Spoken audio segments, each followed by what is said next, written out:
এই যে আল্লাহ বললেন যে ওয়ালা তাকফু মা লাইসা লাকা বিহি ইলম, যে বিষয়ে তুমি জানো না সে বিষয়ে কথা বলো না। এরপরে আল্লাহ মারাত্মক কথা বলেছেন, ইন্নাস সামা, তোমার কান, ওয়াল বাসারা, তোমার চোখ, ওয়াল ফুআদা কুল্লু উলাইকা কানা আনহু মাসউলা, তোমার অন্তর বান্দা, তুমি এই অন্তর দিয়ে কি চিন্তা করেছো, আমি আল্লাহ এর হিসাব দিব। চিন্তা করেন, একবার ভাবেন। আল্লাহ বলছেন ইন্নাস সামা, তোমার কান। আচ্ছা, কান দিয়ে আপনি একটা কিছু শুনলেন, এটার হিসাব দিতে হবে, মানা গেল, বা বুঝলেন যে হ্যাঁ হিসাব দিব। অল বাসর, তোমার চোখ, চোখ দিয়ে দেখলেন এর হিসাব দিব। কিন্তু এরপরে যে আল্লাহ বললেন অল ফুআদা কুল্লু উলাইক, অন্তর দিয়ে তুমি যা চিন্তা করবে বান্দা, এরও হিসাব আল্লাহর কাছে দেওয়া লাগবে। মানে আপনি যে একটা খারাপ কিছু চিন্তা করবেন, পার পাবেন না, এর হিসাবও আল্লাহকে দেওয়া লাগবে। এজন্য খুব সাবধান, খুব সাবধান, যে চোখ দিয়ে খারাপ কিছু দেখা যাবে না, কান দিয়ে শোনা যাবে না, অন্তর দিয়ে চিন্তাও করা যাবে না।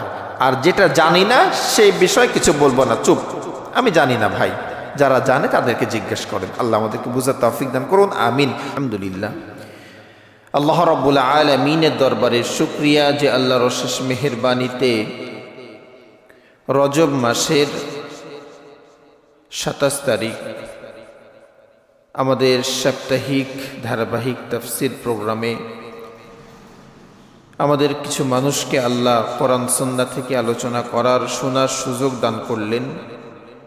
দুনিয়াবী সকল ব্যস্ততা থেকে ফারেক করে, অসুস্থতা, বালা মুসিবত থেকে হেফাজত করে, জামাতের সঙ্গে নামাজ আদায়ের পরে মসজিদে বসার তৌফিক দান করলেন। এজন্য আল্লাহর দরবারে শুকরিয়া আদায় করছি, বলছি আলহামদুলিল্লাহ। লক্ষ কোটি দরুদ এবং সালাম সর্বযুগের সর্বকালের সর্বশ্রেষ্ঠ মহামানব আপনার আমার প্রাণপ্রিয় নবী, নবী মুহাম্মদুর রাসূলুল্লাহ সাল্লাল্লাহু আলাইহি ওয়াসাল্লাম। সম্মানিত প্রিয় উপস্থিতি, আমরা অবগত আছি গত সপ্তাহে আমরা মেরাজের আলোচনা শুরু করেছিলাম। আজকে আমরা নবী করিম সাল্লাল্লাহু আলাইহি ওয়াসাল্লামের মেরাজের মাধ্যমে আল্লাহ রাব্বুল আলামিন আমাদের জন্য সুন্দর একটি সোনালী সমাজ কিভাবে আমরা কায়েম করতে পারব, প্রতিষ্ঠিত করতে পারব, একটি আদর্শ সমাজ কিভাবে প্রতিষ্ঠিত হবে, এজন্য নবীজিকে আল্লাহ রাব্বুল আলামিন 14টি মূল নীতি দান করেছিলেন। এই 14টি নীতি যদি কোনো সমাজে প্রতিষ্ঠিত হয়ে যায়, ওই সমাজটা একটা জান্নাতি সমাজ হয়ে যাবে। সুবহানাল্লাহ। বর্তমান পৃথিবীর কোনো দেশেই 100% ইসলামী আইন চালু নাই। সৌদি আরব, মিশর, কাতার, মধ্যপ্রাচ্যের যে দেশগুলো আছে, তারা 100% কিন্তু ইসলামী আইন বাস্তবায়ন করতে পারে নাই। সিকি ভাগ তারা বাস্তবায়ন করে, তারপরেও তাদের দেশে কত সুখ আর শান্তি। সৌদি আরবে যে কয়েকটা আইন চালু আছে, এর মধ্যে একটা হলো চুরি করলে হাত কেটে দাও। এই আইনটা চালু থাকার কারণে রাস্তায় আপনার মানিব্যাগ, মোবাইল পড়ে থাকবে, কেউ হাত দিবে না। তো সম্পূর্ণ বিধান যদি সমাজে বাস্তবায়ন হয়ে যায়, কত শান্তিতে মানুষ বসবাস করবে।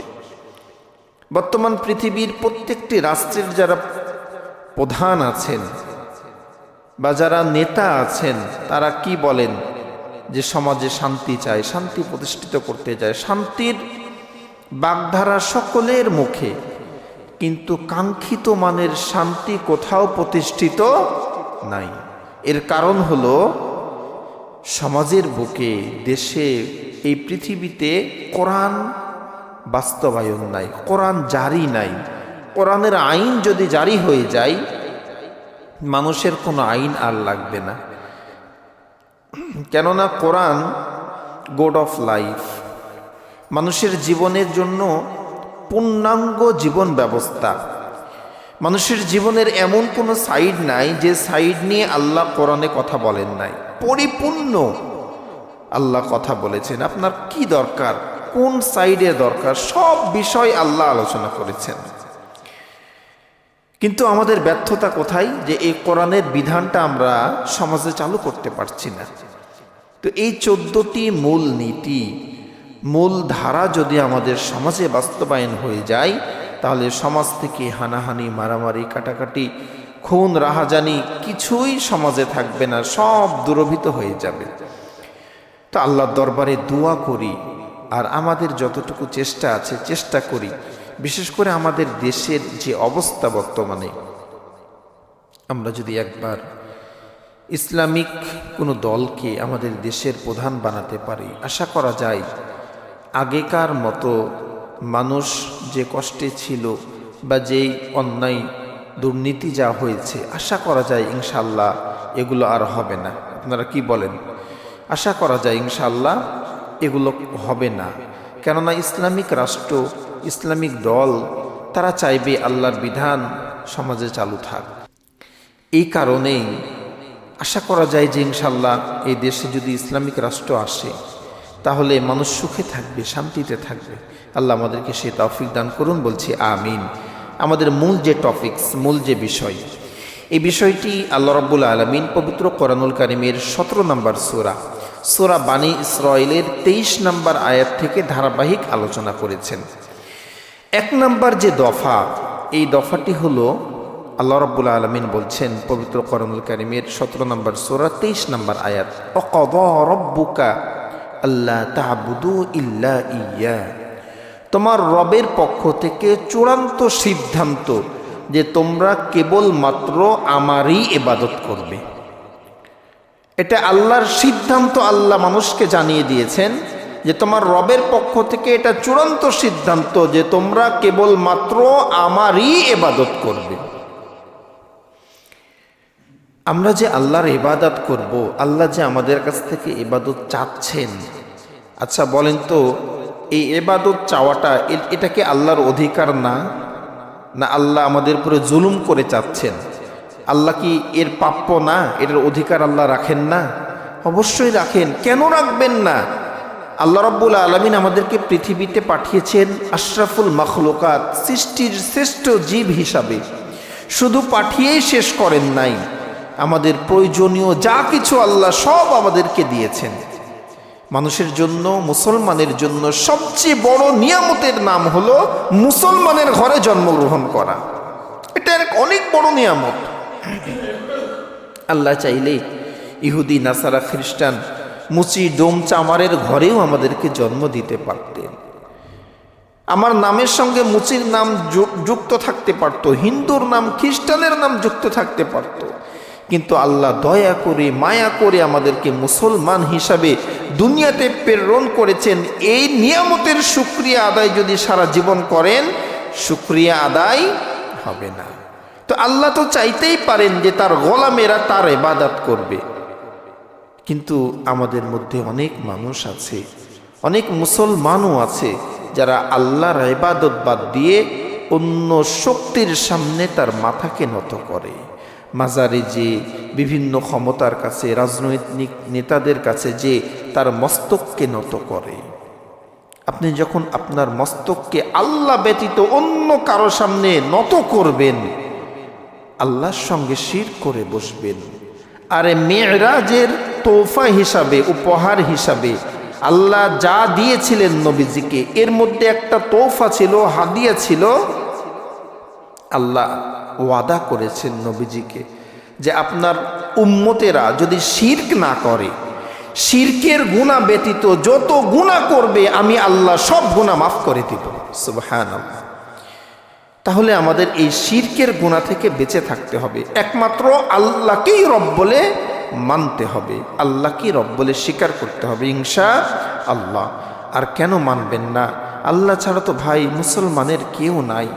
আর আপনি যখন আল্লাহ ব্যতীত অন্য কারো সামনে মাথা নত করেন, আল্লাহ আপনাকে আমাকে এত কিছু দিয়েছেন, এত কিছু দেওয়ার পরে অন্য শক্তির সামনে যখন মাথা নত করেন, আল্লাহর যে কি পরিমাণ রাগ হয়। আল্লাহ রহমান রহিম বলে শুধু আমরা বেঁচে যাই ভাই।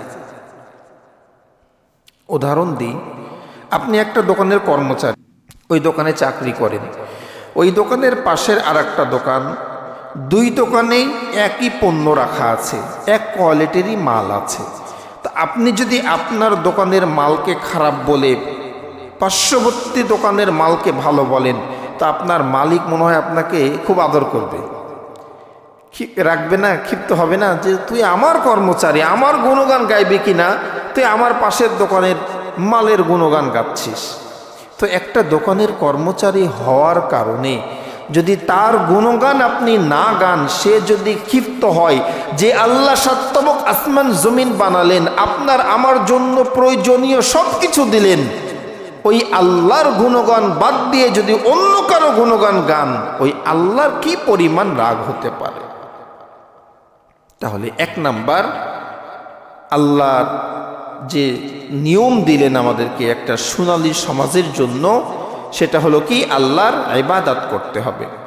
2 নম্বরে, আল্লাহ রাব্বুল আলামিন পবিত্র কোরআনুল কারীমের 17 নম্বর সূরা সূরাতুল বনী ইসরাঈল 23 নম্বর আয়াতে বলেন, ওয়াবিল ওয়ালিদাইনি ইহসানা।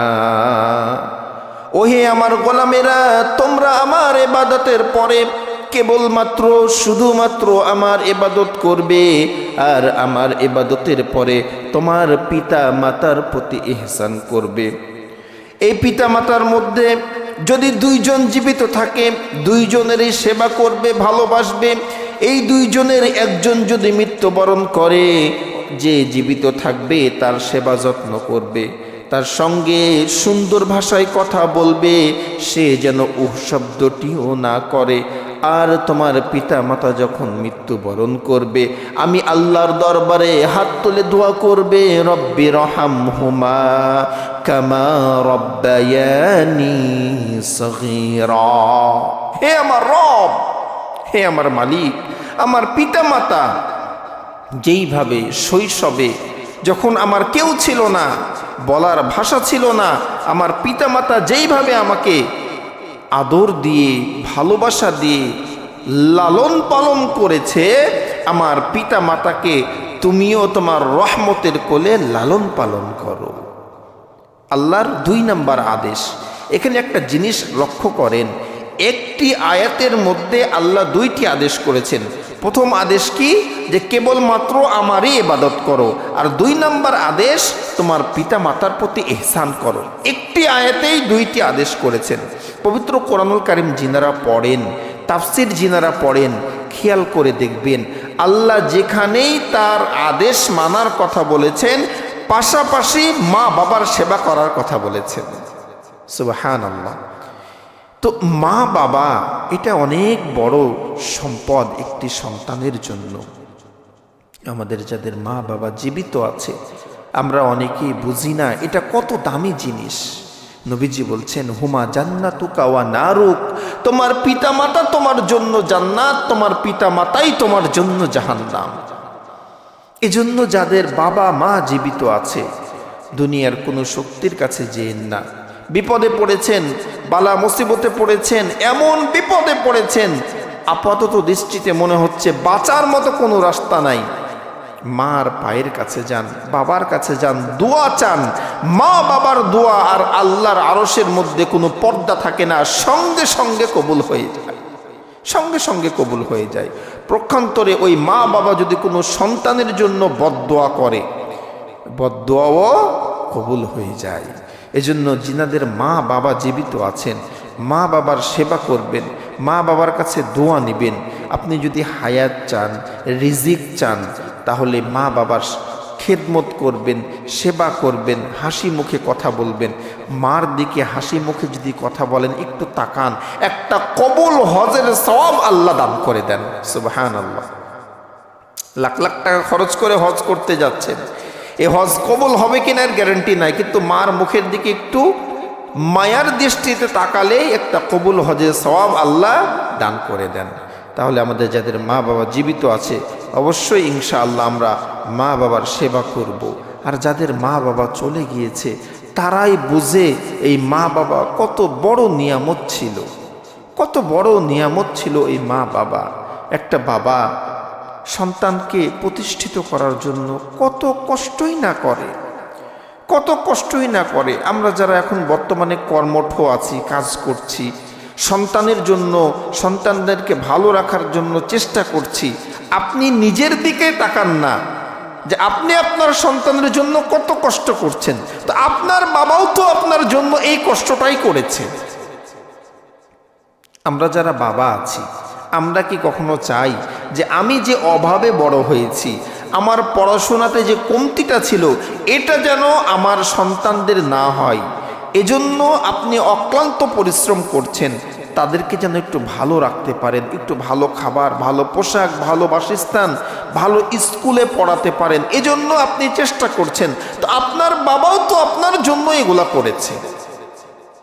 কিন্তু দুঃখজনক হলেও সত্য, আজকে আমার স্ত্রীর জন্য, আমার সন্তানদের জন্য, আরও দুনিয়ার মানুষের জন্য অর্থ আছে, সময় আছে, কিন্তু মা বাবার জন্য অর্থ নাই, সময় নাই। এটা কষ্টদায়ক ভাই। এজন্য মা বাবার খেদমত করবেন। মা যার মারা গিয়েছে সে জানে যে কি হারিয়েছে। এই দুনিয়ার বুকে এত মানুষ আছে, কিন্তু মার মতো চেহারার মানুষ আর একটা নাই। এজন্য মা বাবার খেদমত করব ইনশাআল্লাহ। তিন নাম্বার যে নীতি আল্লাহ দান করলেন, এটা হলো ২৬ নম্বর আয়াত, একই সূরা বানী ইসরাঈলের। আগে ছিল ২৩ নম্বর, এখন ২৬ নম্বর আয়াতে আল্লাহ তৃতীয় নিয়ম দান করলেন। আল্লাহ রাব্বুল আলামিন বলেন, ওয়াআতি যাল কুরবা হাক্কাহু ওয়াল মিসকিনা ওয়াবনাস সাবিল ওয়ালা তুবাযযির তাবযীরা। আল্লাহ রাব্বুল আলামিন একটি সুন্দর সোনালী সমাজ কায়েমের জন্য, প্রতিষ্ঠিত করার জন্য ৩ নাম্বার নিয়ম দান করলেন। তোমরা তোমাদের আত্মীয়দের হক আদায় করো, তোমরা মিসকিনদের হক আদায় করো, মুসাফিরদের হক আদায় করো। তোমাদেরকে যে অর্থ দিয়েছি, সম্পদ দিয়েছি, এটা শুধু তোমাদের জন্য না, তোমাদের অর্থ সম্পদের মধ্যে তোমাদের আত্মীয়দের হক আছে, মিসকিনদের হক আছে, মুসাফিরদের হক আছে। এই হকগুলো তাদেরকে বুঝিয়ে দিতে হবে। তোমাদেরকে যা দিয়েছি এটা শুধু তোমাদেরই না, এর মধ্যে সবারই হক আছে। আত্মীয় স্বজন, পিতামাতা, প্রতিবেশী, মিসকিন, ফকির, মুসাফির, এই সকলের অধিকার বুঝিয়ে দিতে হবে। আচ্ছা, এখান থেকে একটি কথা বলি। এই যে যারা জাকাত যাদের উপরে ফরজ হয়েছে, তারা যদি জাকাতটা ঠিকভাবে আদায় করত, আচ্ছা বলেন তো এই বাংলাদেশে গরিব থাকতো? গরিব কিন্তু থাকতো না ভাই। বাংলাদেশে অনেক বড় বড় ধনী আছে, কল্পনাও করতে পারবেন না যে কি কত বড় বড় ধনী আছে, ইন্ডাস্ট্রিজ, বড় বড় ফ্যাক্টরি করে বসে আছে। তারা যদি জাকাত বের করে, প্রতি বছর মিলিয়ন মিলিয়ন টাকা বের হবে, যেগুলো দিয়ে সমাজের মানুষের সচ্ছলতা আসবে, মানুষের অভাব দূরীভূত হবে। কিন্তু মানুষ তো জাকাত দেয় না। দান সদকা তো দূরের কথা, জাকাত তো ফরজে আইন, তারপরেও জাকাত দেয় না। এই জাকাতের মাধ্যমে সমাজ থেকে, সমাজের মানুষদের অভাব অনটন দূর হতো, মানুষ সচ্ছল হতো। আর যখনই সচ্ছল হতো, মানুষ আর চুরি ডাকাতি করতো না, ছিনতাই রাহাজানি করতো না, না খেয়ে রেল লাইনের পাশে কষ্টে এই শীতের রাত্রিতে ঘুমিয়ে থাকতো না। সমাজে একটা ভারসাম্য আসতো। তাহলে ৩ নাম্বার নিয়ম আল্লাহ দান করলেন যে তোমরা তোমাদের আত্মীয়, এতিম, মিসকিন, অসহায়দের অধিকার বুঝিয়ে দাও। আমাদের সামনে ফকির যদি আসে, যদি সাহায্য প্রার্থী আসে, পকেটে টাকা থাকার পরেও আমরা ফিরিয়ে দিই। আমরা অজুহাত খুঁজি, সুস্থ মানুষ, কাজ করে খাই না, রাত্রিবেলাও চাইতে আসে, এরকম অজুহাত দেখায়। ভাই, ওই যে মিসকিনটা আপনার সামনে হাত পেতেছে, আল্লাহ চাইলে ওই জায়গাতে আপনাকেও দাঁড় করাতে পারেন। আল্লাহ চাইলে ওই জায়গাতে আপনাকেও দাঁড় করাতে পারেন। যখন কেউ আপনার কাছে হাত পাতবে, এই কথাটা চিন্তা করবেন যে আপনি যে স্ট্যাটাসে আছেন, যে পজিশনে আছেন, এটা আপনার একক কোনো কষ্টের কারণে বা একক কোনো পরিশ্রমের কারণে বা আপনার বিদ্যার কারণে, আপনার অর্থের কারণে এখানে আপনি আসেন নাই। আল্লাহ চাইলে আপনাকেও ওই অসহায়ের মতো হাত পাতনেওয়ালা বানাতে পারতেন। আল্লাহ আপনাকে সচ্ছলতা দিয়েছেন, আপনি ব্যয় করেন, মানুষকে দেন। কিয়ামতের ময়দানে আল্লাহ রাব্বুল আলামিন এই সকল মানুষদেরকে বলবে যে আমি তো তোমার দুয়ারে গিয়েছিলাম, হাত পেতেছিলাম, খাবার চেয়েছিলাম, তুমি তো আমাকে দাও নাই গো বান্দা। তা আমরা আশ্চর্য হয়ে বলবো যে আল্লাহ তুমি আবার কবে আমার দুয়ারে আসলে, তুমি তো আসো নাই। আল্লাহ মনে করিয়ে দিবে ওই যে অসহায় তোমার দরবারে গিয়েছিলে, সেই সময় যদি অসহায়কে কিছু দিতে আমি আল্লাহকেই দেওয়া হতো। এজন্য কেউ যখন আমাদের সামনে হাত পাতবে চেষ্টা করব যতটুকু পারবো দেওয়ার জন্য, আর না পারলে হাসি মুখে বলবো যে ভাই এখন নাই, পরে চেষ্টা করব দেওয়ার জন্য। খারাপ ব্যবহার করব না ইনশাআল্লাহ। 3 নাম্বার শুনলাম। 4 নম্বরে আল্লাহ রাব্বুল আলামিন বলেন তোমরা অপচয় করো না। 26 নম্বর আয়াত, এই আয়াতেরই শেষ অংশে আল্লাহ বলছেন ওয়ালা তুবাযযির তাবযীরা, তোমরা অপচয় করো না। অপচয় এমন একটি মারাত্মক ব্যাধি আমাদের, যে আমরা যদি নিজের ব্যক্তি জীবন নিয়ে চিন্তা করি, অধিকাংশ মানুষই অপচয়ের সঙ্গে যুক্ত। অপচয়, যেটা প্রয়োজন নাই সেটাও করি, যেটা প্রয়োজন সেটাও করি। আমরা এতটাই অপচয় করি, বিশেষ করে খাবার, পোশাক বা বিলাসিতা, এই সকল জিনিসে আমরা এতই অপচয় করি যে এগুলো দিয়ে দেখা যাচ্ছে আর একটা ছোটোখাটো সংসার চলে যাবে। এত অপচয় করি আমরা, বিশেষ করে খাবারের অপচয়।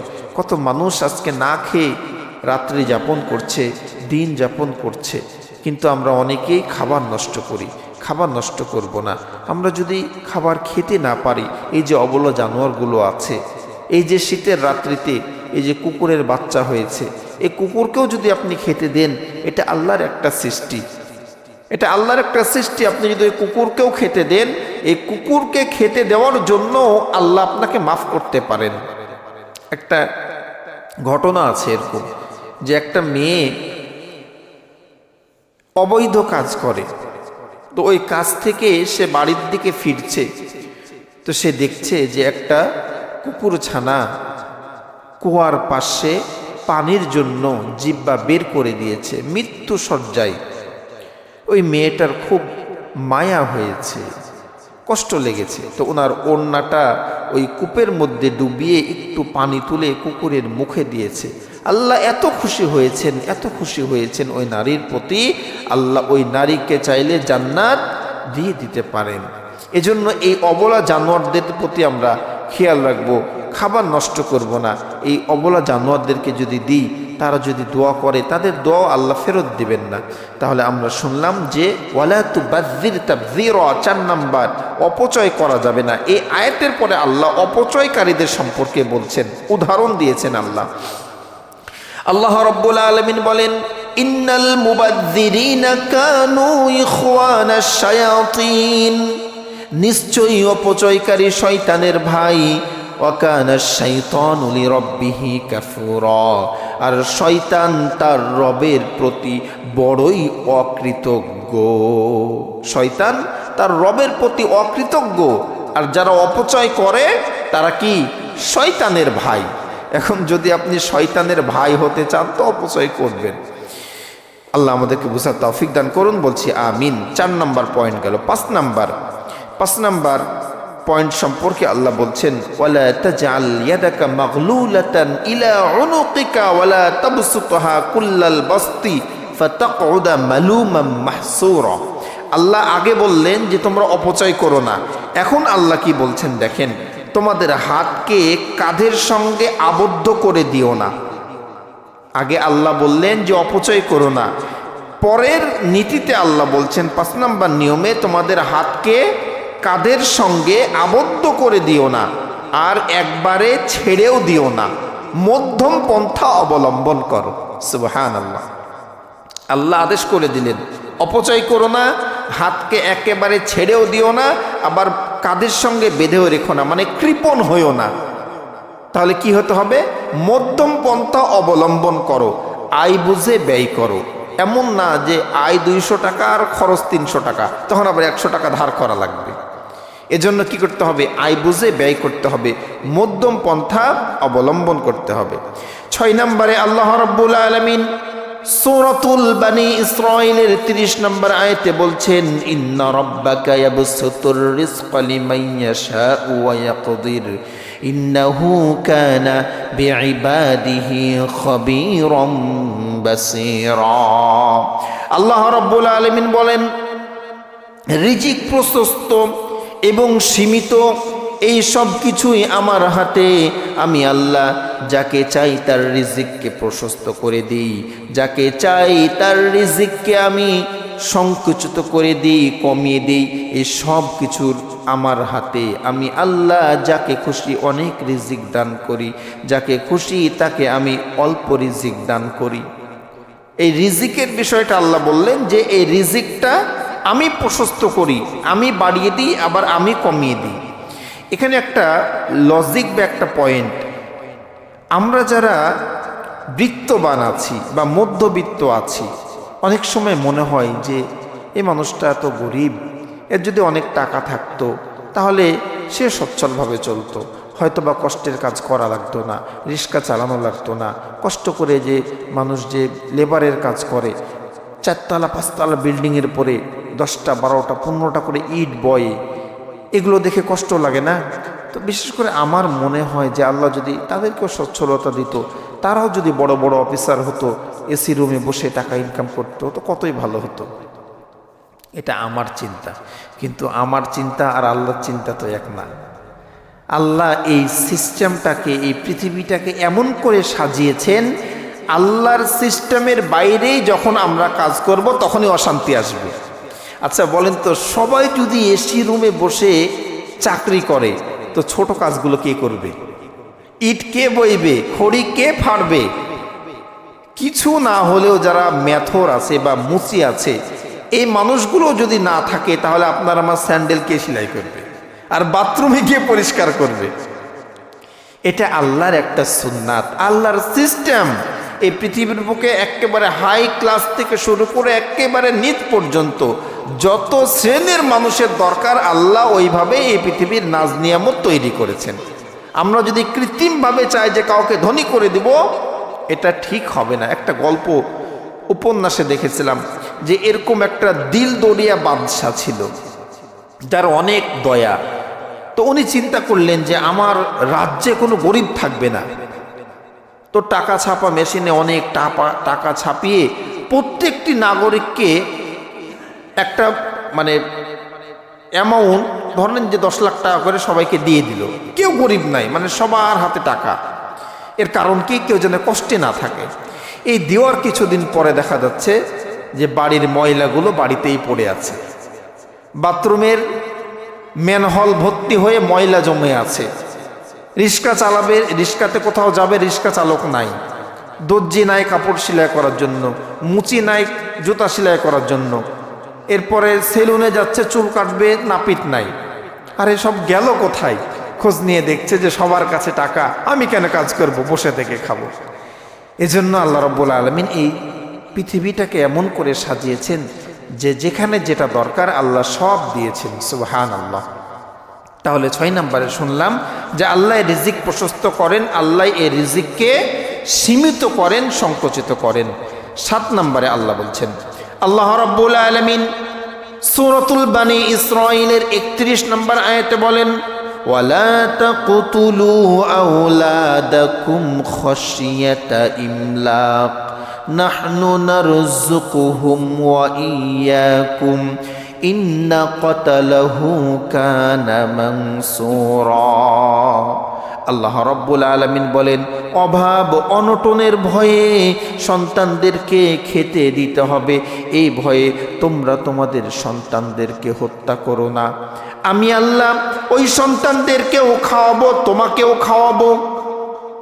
খাওয়ানোর ভয়ে সন্তানদেরকে হত্যা করো না। আমি আল্লাহ ওই সন্তানকেও রিজিক দিব, তোমাকেও রিজিক দিব। আচ্ছা বলেন তো ভাই, রিজিকের মালিক কে? আল্লাহ। আল্লাহু ইয়ারযুকু মান ইয়াশাউ বিগাইরি হিসাব। আল্লাহর কাছে এত রিজিক আছে যার কোনো হিসাব নাই।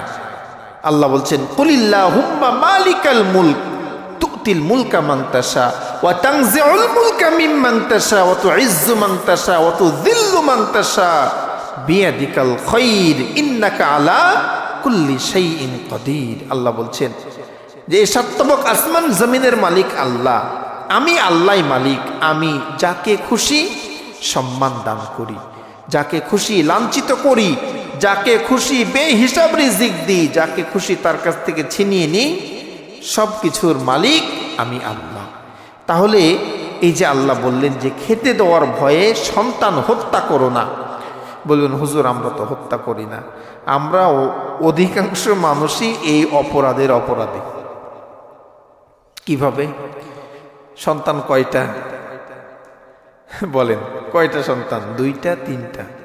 দুইটা হয়ে গেলে তিনটার দিকে আর যায় না। এই যে সন্তান আমরা এইভাবে হত্যা করছি, ভাবছি যে সন্তান বেশি হলে খেতে দিতে হবে, পড়ানোর খরচ এই সেই হাবিজাবি। কিন্তু আল্লাহ তো বললেন যে আমি তোমাকেও খাওয়াবো, তোমার সন্তানকেও খাওয়াবো। আচ্ছা, যারা মুরব্বী আছেন, আমাদের এই মুরব্বী হাজী সাহেব আছেন বা এই হাজী সাহেব আছেন, আপনারা কয় ভাই? হাজী সাহেবরা তো মনে হয় 3 ভাই না 4 ভাই? আল্লাহু আকবার, 8 ভাই বোন বলেন। আর আমরা দুইটা নিতেই আর পারি না। তাহলে তিনারাও তো মানুষ হয়েছেন। দেখেন, উনি একটা স্কুলের টিচার ছিলেন, সবাই প্রতিষ্ঠিত, ওনার সন্তানরাও সব হাই সোসাইটিতে আছেন, সবাই পড়াশোনা করেছেন, শিক্ষিত হয়েছেন। কিন্তু আমরা ওই একটার বেশি না, দুইটার বেশি না, একটা হলে ভালো হয়, এই স্লোগানে আমরা এই ভুলের মধ্যে আছি। এজন্য ভাই এইখান থেকে বের হয়ে আসতে হবে। হ্যাঁ, এখান থেকে বের হয়ে আসতে হবে। সন্তান অধিক হলে এটা খারাপ না, এটা ভালো, এটা মঙ্গল। ডাক্তার জাকির নায়েক বলছিলেন যে আমি আমার মার 5 নাম্বার সন্তান, আমি আমার মার 5 নাম্বার সন্তান। তো আমার মা যদি 4টা সন্তান নিয়ে সন্তান নেওয়া বন্ধ করে দিত, তো আমি জাকির নায়েক আর দুনিয়াতে আসতাম না। তা আপনি তো জানেন না যে আপনার কোন সন্তান কি হবে। আর অধিক সন্তানের পিতা মাতাকে আল্লাহ ভালোবাসেন, কেননা সন্তানের কারণে এই দুনিয়াতে আল্লাহর গোলাম আসবে। এজন্য আমরা এই ভুলে থাকবো না ইনশাআল্লাহ। এরপরে আল্লাহ রাব্বুল আলামিন 9 নম্বরে বলছেন ওয়ালা তাকতুলুন নাফসাল্লাতী হারামাল্লাহু ইল্লা বিল হক। আল্লাহ 8 নম্বরে বলছেন যে ওয়ালা তাকরাবুজ জিনা ইন্নাহু কানা ফাহিশাতাও ওয়া সাআ সাবিলা। আল্লাহ বলছেন তোমরা জেনার কাছেও যেও না। ইন্নাহু কানা ফাহিশা, এটা খারাপ কাজ, এটা খুব জঘন্য একটি কাজ। কোনটা? জেনা করা। আল্লাহ কিন্তু এখানে বলেন না যে তোমরা জেনা করো না। আল্লাহ বলছেন ওয়ালা তাকরাবুজ জিনা, জেনার কাছেও যেও না। মানে জেনা যে সকল কাজের মাধ্যমে সংগঠিত হয় ওই কাজগুলো করো না। জেনা করতে আল্লাহ নিষেধ করেন নাই। আল্লাহ বলেছেন যে যে কাজের মাধ্যমে জেনা হয় ওটাও করো না, কেননা ওটা করলে জেনা হবে। তো জেনা সংগঠিত বা পাপ সংগঠিত হওয়ার প্রথম যে আমাদের অঙ্গের মধ্যে যে অঙ্গটা অপরাধী বা দায়ী, সেটা হলো আমাদের চোখ। কি? চোখ। চোখ দিয়ে মানুষ আগে দেখে, দেখার পরে অন্তর দিয়ে কল্পনা করে, এরপরে অঙ্গ প্রত্যঙ্গ দিয়ে কাজ সংগঠন করার চেষ্টা করে। এজন্য চোখের হেফাজত করা। জমিনের দিকে যখন চলবেন নিচু হয়ে, নমনীয় হয়ে নিচের দিকে তাকিয়ে হাঁটবেন। অবৈধ কিছু দেখবেন না, অবৈধ নারীর দিকে তাকাবেন না। আর এই যে জেনার কথা যদি বলি, বর্তমান বাংলাদেশে এটা অহরহ হচ্ছে। ঘরে ঘরে পরকিয়া, ঘরে ঘরে পরকিয়া। স্বামী স্ত্রীর পরে সন্তুষ্ট না, স্ত্রীকে বাদ দিয়ে অন্য মেয়ের সঙ্গে পরকিয়া। আবার এই স্ত্রীও স্বামীর পরে সন্তুষ্ট না, ও আর এক ছেলের সঙ্গে পরকিয়া, জেনায় লিপ্ত হচ্ছে। এই জেনার মারাত্মক গুনাহ। নবীজি যখন মেরাজ গেলেন তখন দেখলেন যে কিছু মানুষের সামনে 2টা প্লেট রাখা। একটা প্লেটের খাবার অনেক সুন্দর, আর আরেকটা প্লেটের খাবার দুর্গন্ধযুক্ত। তো ওই মানুষগুলো ভালো প্লেট থুয়ে পচা খাবারগুলো খাচ্ছে। দয়ার নবী, মায়ার নবী জিব্রাইল ফেরেশতাকে বলেন, ভাই জিব্রাইল, এরা কারা, কোন অপরাধের কারণে এত সুন্দর ভালো খাবার থুয়ে পচা খাবারগুলো খাচ্ছে? জিব্রাইল ফেরেশতা বলেন, ইয়া রাসূলুল্লাহ, ইয়া হাবিবাল্লাহ, আপনার উম্মতের মধ্যে যারা বৈধ স্ত্রী রেখে অবৈধ নারীর সঙ্গে জেনা করবে, আল্লাহ রাব্বুল আলামিন তাদেরকে এইভাবে শাস্তি দিবে।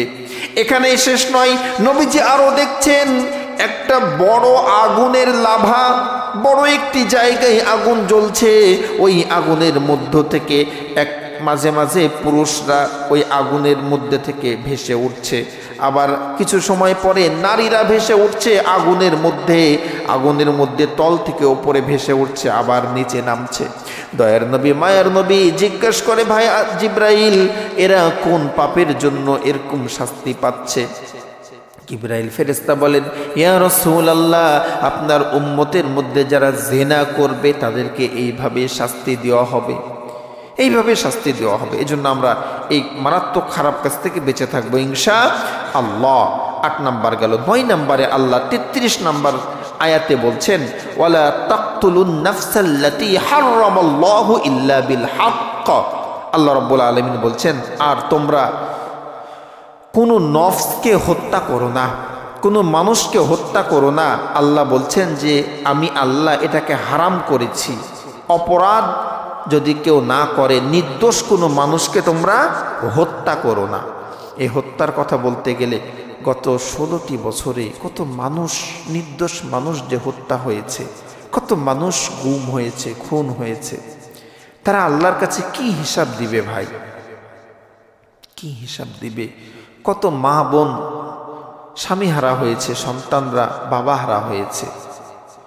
আল্লাহ রাব্বুল আলামিন এই মানুষ হত্যা সম্পর্কে পবিত্র কোরআনুল কারীমের 5 নম্বর সূরা মাইদার 32 নম্বর আয়াতে বলছেন, মান কাতালা নাফসাম বিগাইরি নাফসিন আও ফাসাদিন ফিল আরদি ফাকান্নামা কাতালান নাসা জামিআ।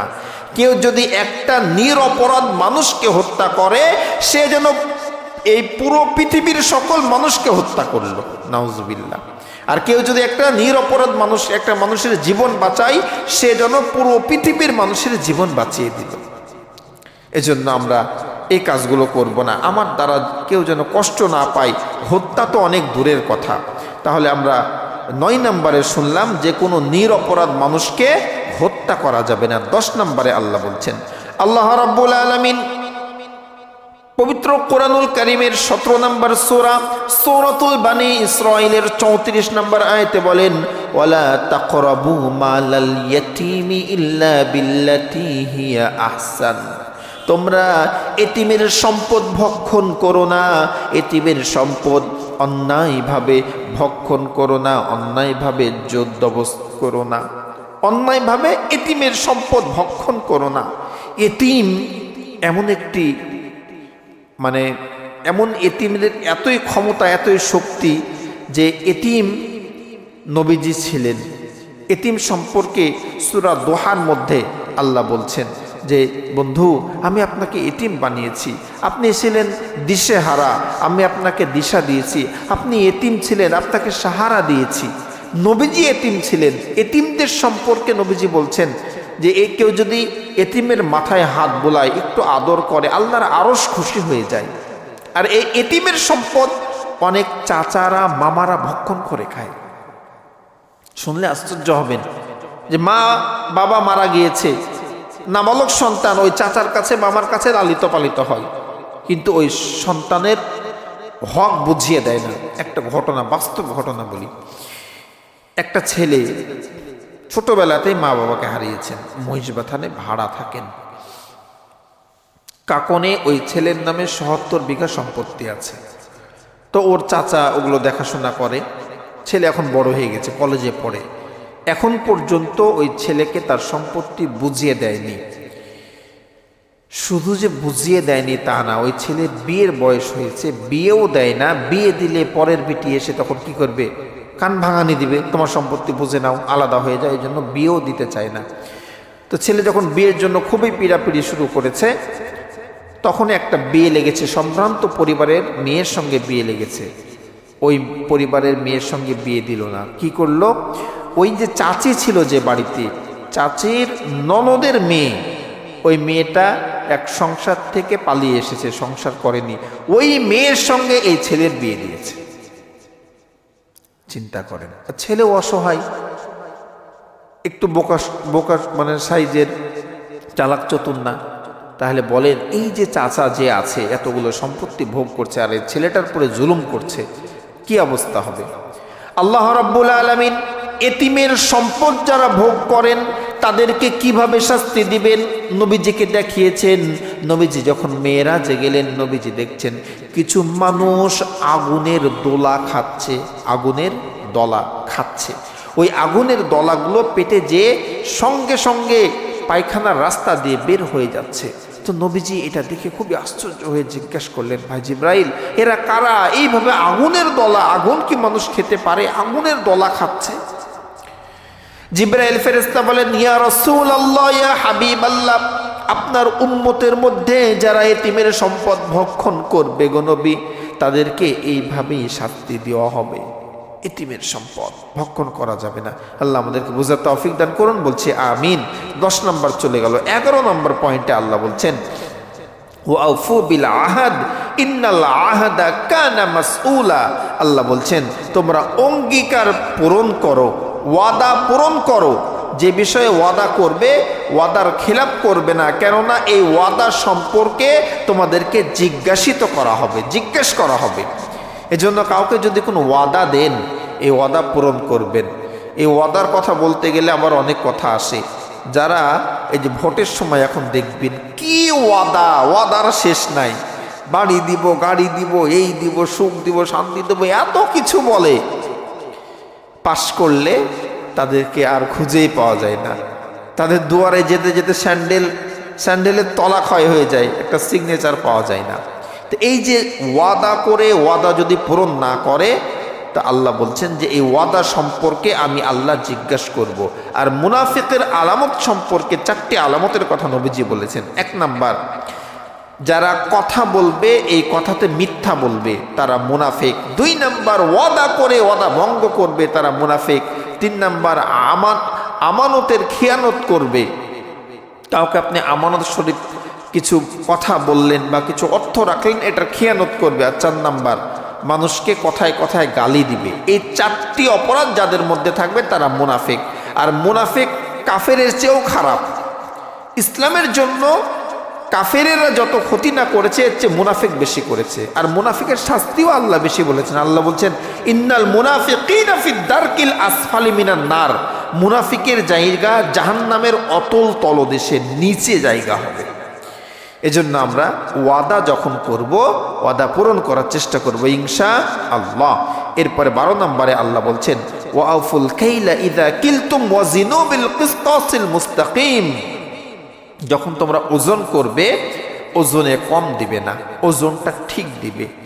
তোমাদের মিজান, দাড়ি পাল্লা ঠিক রাখবে। বলবেন যে হুজুর, আমরা তো আর ব্যবসায়িক না, আমরা আর ওজনে কম দিব কি করে? আমরাও ধরা খাবো ভাই।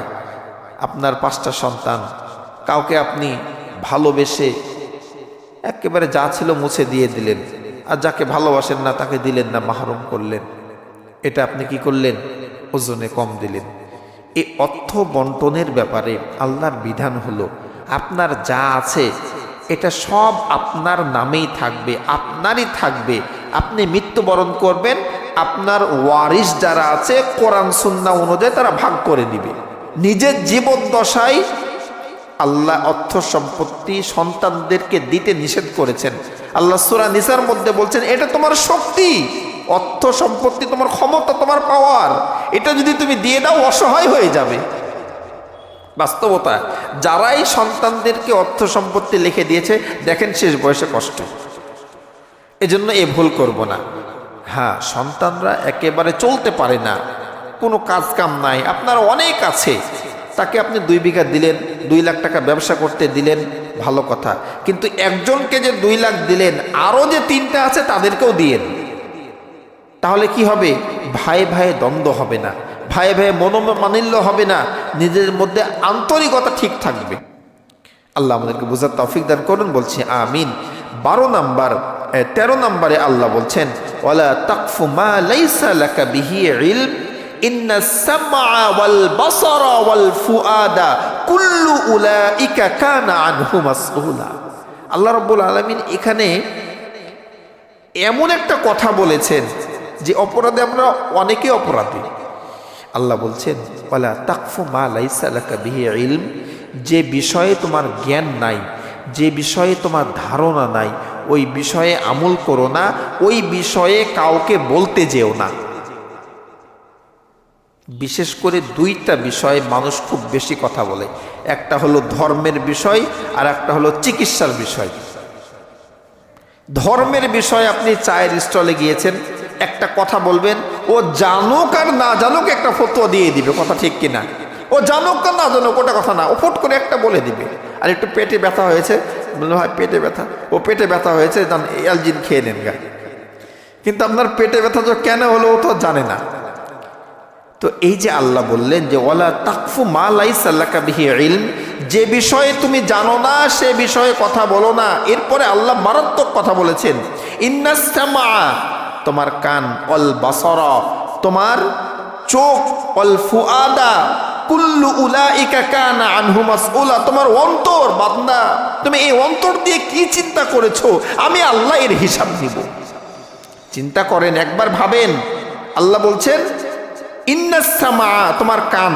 আচ্ছা, কান দিয়ে আপনি একটা কিছু শুনলেন, এটার হিসাব দিতে হবে, মানা গেল বা বুঝলেন যে হ্যাঁ হিসাব দিব। অল বাসর, তোমার চোখ, চোখ দিয়ে দেখলেন এর হিসাব দিব। কিন্তু এরপরে যে আল্লাহ বললেন অল ফুআদা কুল্লু উলাইক, অন্তর দিয়ে তুমি যা চিন্তা করবে বান্দা, এরও হিসাব আল্লাহর কাছে দেওয়া লাগবে। মানে আপনি যে একটা খারাপ কিছু চিন্তা করবেন পার পাবেন না, এর হিসাবও আল্লাহকে দেওয়া লাগবে। এজন্য খুব সাবধান, খুব সাবধান যে চোখ দিয়ে খারাপ কিছু দেখা যাবে না, কান দিয়ে শোনা যাবে না, অন্তর দিয়ে চিন্তাও করা যাবে না। আর যেটা জানি না সেই বিষয়ে কিছু বলবো না, চুপ, আমি জানি না ভাই। যারা জানে তাদেরকে জিজ্ঞেস করেন। আল্লাহ আমাদেরকে বুঝার তৌফিক দান করুন, আমিন।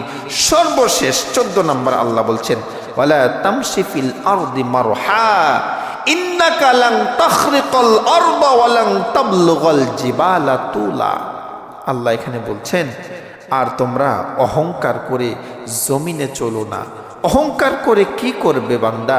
তুমি কি জমিনকে ফাটল ধরাতে পারবে? তুমি কি উচ্চতায় পাহাড় সমান উপরে উঠতে পারবে? তুমি তো পারবে না, তো কিসের অহংকার করো? আল্লাহ অহংকার করতে মানা করেছেন। যারা অহংকার করে আমি বুঝি না। আমি একটা বিষয় খুব চিন্তা করি, আপনাদের জানি না চিন্তাটা আসে কি না। বিশেষ করে যারা এই যে মুরব্বী মানুষ, তাদেরকে দেখে আমার খুবই চিন্তা হয় যে আল্লাহ, আজকে তো সুস্থ আছি, চলতে পারছি, আমিও তো যদি বেঁচে থাকি একদিন ওই অবস্থায় যাব, যে অবস্থায় এক ধাপ সামনে দিব তো 2 ধাপ পিছে যাবে। যারা মুরব্বী, ওই যে একটা মানুষ আমাদের মুসল্লি দেখেন জোহরে নামাজে আসে, ওদের কি যে বলে নিজেও জানে না, রাস্তা দিয়ে চলে মানে পাগলের মতো অবস্থা। এটা কেন? বয়সের কারণে। তো আপনার আজকে শরীরে বল আছে, শক্তি আছে, আজকে ক্ষমতা আছে, আজকে আপনার টাকা আছে, আপনার সন্তান আছে, আপনার সাফল্য আছে বলে অহংকার করছেন। আপনার জীবনে এমনও সময় আসতে পারে যে সময় আপনার সন্তান কাছে থাকবে না, যে সময় টাকা না থাকতে পারে, যে সময় আপনার শরীরের শক্তি না থাকতে পারে, তখন আপনার কি অবস্থা হবে? সেই দিনের কথা চিন্তা করে আজকের এই দিনটাকে ভালোভাবে কাজে লাগান ভাই, মূল্যায়ন করেন। সেই দিনের কথা চিন্তা করেন যে আজকে শক্তি আছে শরীরে, এটা থাকবে না, আজীবন থাকবে না, এটা বাস্তবতা, নষ্ট হয়ে যাবে। তো কিসের অহংকার? আর মানুষ যে অহংকার কেন করে বুঝে আসে না। কেন অহংকার করে? সবাই যদি নিজের অতীত নিয়ে একটু চিন্তা করি, আমি অতীতে ছিলাম কি, কোথায় থেকে আসলাম, আমার পরিচয় কি, আমার নাম কি, আমার কিসের অহংকার? এজন্য ভাই, অহংকার এটা মারাত্মক খারাপ। অহংকার মানুষের জন্য সাজাই না, মানুষের জন্য এটা শোভনীয় নয়। অহংকার আল্লাহর চাদর। এজন্য আমরা এই অহংকার থেকে বেঁচে থাকবো ইনশাআল্লাহ। এই 14টি পয়েন্ট আমরা শুনলাম। এই 14টি মূল নীতি যদি একটা সমাজে, একটা পরিবারে, একটি রাষ্ট্রে জারি হয়ে যায়, চালু হয়ে যায়, তো ওই রাষ্ট্রটা একটি সোনালী রাষ্ট্র হয়ে যাবে, শান্তিময় রাষ্ট্র হয়ে যাবে, শান্তিময় ঘর হয়ে যাবে। আল্লাহ রাব্বুল আলামিন আমাদের সবাইকে বুঝার আমল করার তৌফিক দান করুন, বলছি আমিন। ওয়া আখির দাওয়ানা আনিল হামদুলিল্লাহি রাব্বিল আলামিন। আপনারা অনেক কষ্ট করে বসে আছেন, আজকে সময়টা একটু বেশিই নেওয়া হয়ে গেল, যেহেতু আমাদের একটা টপিক্সের পরে আলোচনা। তো যাই হোক, আমরা দোয়ার মাধ্যমে আজকে আমাদের অনুষ্ঠান শেষ করবো ইনশাআল্লাহ। আল্লাহুম্মা আমিন। ربنا ظلمنا أنفسنا وإن لم تغفر لنا وترحمنا لنكونن من الخاسرين। আয় আল্লাহ তাআলা, রজব মাসের 27 তারিখ আয় আল্লাহ তাআলা রজব মাস, আয় আল্লাহ তাআলা দামি একটি মাস। এই মাসে তোমার নবীর মেরাজ সম্পর্কে, মেরাজের উপহার তুমি দিয়েছো 14টি মূলনীতি। এই মূলনীতি সম্পর্কে তোমার বান্দাদেরকে আমি তোমার নগণ্য গোলাম কিছু কথা শুনিয়েছি। আয় আল্লাহ তাআলা বলার মধ্যে যা ভুল হয়েছে নিজ গুণে ক্ষমা করে দাও। আয় আল্লাহ তাআলা যে কথাগুলো হয়েছে আমাদের সবাইকে এই কথাগুলোর পরে আমল করার তৌফিক দান করে দাও। আয় আল্লাহ তাআলা তুমি তো খালেক, আয় আল্লাহ তাআলা তুমি তো মালিক, তুমি তো সৃষ্টিকর্তা, তুমি তো রহমান, তুমি তো রহিম গো মাওলা। আয় আল্লাহ তাআলা আমরা গুনাহগার, শয়তানের ওয়াসওয়াসায় পড়ে কত গুনাহ করি, তুমি তো সবই জানো মাওলা। তুমি যদি শাস্তি দাও তোমার শাস্তি তো আমরা নিতে পারবো না গো মাওলা। রহমান নামের ওসিলায় আমাদেরকে মাফ করে দাও। এই 14টি মূলনীতি আমাদের পরিবারে, আমাদের সমাজে, রাষ্ট্রে আমরা যেন কায়েম রাখতে পারি, জারি করতে পারি, সেই তৌফিক আমাদেরকে তুমি দান করে দাও মাওলা। আয় আল্লাহ তাআলা সামনে বাংলাদেশে নির্বাচন মাওলা। আয় আল্লাহ তাআলা এমন একজন মানুষকে তুমি আমাদের দেশে দায়িত্ব দিও গো মাওলা, যে মানুষটা দুঃখী মানুষদের পাশে দাঁড়াবে, অন্যায়ের বিরুদ্ধে কথা বলবে, এই সমাজের বুকে ন্যায় প্রতিষ্ঠিত করার জন্য চেষ্টা করবে, কোরআনের আইন এই সমাজের বুকে জারি করার চেষ্টা করবে, প্রতিষ্ঠিত করার চেষ্টা করবে। এরকম একজন মানুষকে আমাদের জন্য নেতা হিসাবে তুমি কবুল করো মাওলা। আয় আল্লাহ তাআলা আমরা যারা উপস্থিত হয়েছি অনেকে অসুস্থ, পূর্ণ সুস্থতা দান করে দিও। আমাদের হায়াতে রিজিকে তুমি বরকত দান করে দিও। যে যে অভাবে আছে সকলের সকল অভাব তুমি পূরণ করে দিও। আয় আল্লাহ তাআলা আমাদের মনের নেক আশাগুলো পূরণ করে দিও। আয় আল্লাহ তাআলা পারিবারিক জীবনে সুখ শান্তি দান করে দিও। কোরআনের ময়দানে আমাদেরকে তুমি কবুল করে নিও। আয় আল্লাহ তাআলা এই দিনের জন্য, ইসলামের জন্য কবুল করে নিও। সুবহানাকা লা ইলমা লানা ইল্লা মা আল্লামতানা ইন্নাকা আনতাল আলিমুল হাকিম। সুবহানা রাব্বিকা রাব্বিল ইজ্জাতি আম্মা ইয়াসিফুন ওয়া সালামুন আলাল মুরসালিন والحمد لله رب العالمين. واجعل آخر كلامنا عند الموت لا إله إلا الله محمد رسول الله صلى الله عليه وسلم. السلام عليكم ورحمة الله.